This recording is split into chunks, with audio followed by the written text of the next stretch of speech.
सबैजनालाई म पारुल छेत्री, मेरो नाम, घर बरगाछी हो। मसँग आउनुभएको साथी सुनिता पौडेल भट्टराई हुनुहुन्छ। यहाँ एकजना काठमाडौँ बस्ने दिदीले मलाई फोन गरेर भन्नुभयो कि सरस्वती टोलको सरस्वती मन्दिर स्कुलबाट पूर्वपट्टि गएपछि एउटा ठूलो पिपलको गाछी छ, त्यहाँ भगवान विष्णु बस्नुहुन्छ। उहाँको सपनामा बार बार आइराख्नु भएको छ। एकचोटि गएर त्यहाँ जानु, नमस्कार गर्नु। अनि त्यहाँ भगवान लक्ष्मी पनि आउन खोज्दै हुनुहुन्छ, तर उहाँलाई बस्न ठाउँ भइरहेको छैन। पहिले एउटा रुख थियो, कसले काटिदिनु भएको छ। त्यसले गर्दा उहाँलाई चाहिँ गएर यसो पानी चढाइदिनु, फूल चढाइदिनु र सकिन्छ नि आसपासमा फूलहरूको के बिरुवाहरू रोपिदिनु भनेर भन्नुभएको थियो। हामी त यहाँ आएको छैन, फर्स्टैचोटि आएको। साँच्चै यहाँ पिपल गाछी रहेछ होइन, तर यो पिपल गाछी त छ, तर यहाँ मैले रुख रोप्ने ठाउँहरू देखिरहेको छैन। यता छ त कतै अगाडि सिंहतिर कतै ठाउँ छ, कतै पारी छ, नजिकै छ। आउँछ हेरौँ त एकचोटि, कहीँ छ भने माता लक्ष्मीलाई पनि यतै राख्नु होइन। सबैजना जाउँ, यहाँ हेरौँ के ठाउँ छ।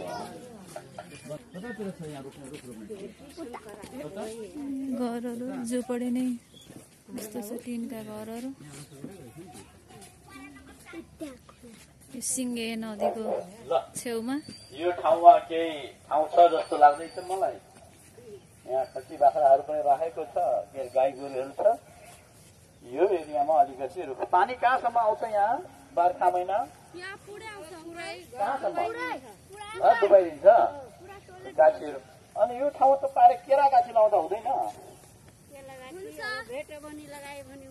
हामी केरा गाछीहरू लिएर आउँछौ, सबैजना मिलेर यहाँ पुरा केरा लगाइदिउँ। केरा तपाईँहरू खानुहोस्, हुन्छ ल।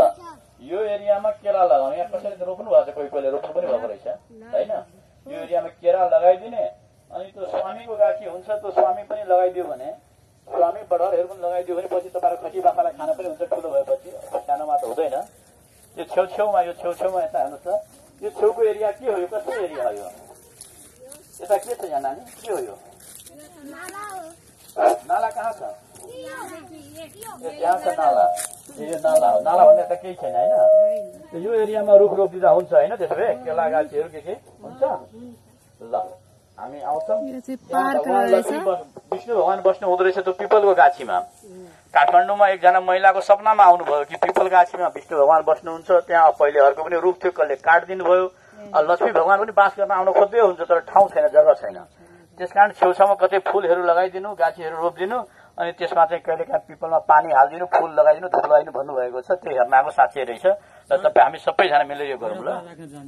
हजुर मैले इमेजिन गरेको छु क्या यहाँ बस्दाखेरि, यहाँनिर केही पकाएको होइन, त्यो भन्न त आएन मलाई। के इमेजिन अहिलेसम्म आइरहेको छ। वास्तवमा हो नि त, काठमाडौँमा सपनामा आयो उहाँलाई कि एकदम यहाँ भगवान विष्णु बास छ भनेर। हेर्नुहोस्, अब यो एरियालाई सफा गर्नु, यहाँ फोहोर गर्नु हुँदैन। अब यो भगवान विष्णुको बास भइसक्यो, लक्ष्मी माता पनि आइराख्नु भएको छ, बस्न खोज्नु भएको छ।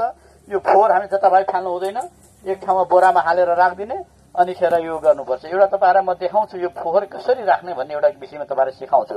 बोतल छ कोहीसँग? कुनै फोहोर पानीको बोतल सतल, कुनै कोकको बोतल, कुनै पानीको बोतल, कुनै बोतल छ कुनै? कोहीसँग छ भने मलाई दिनुहोस् एउटा।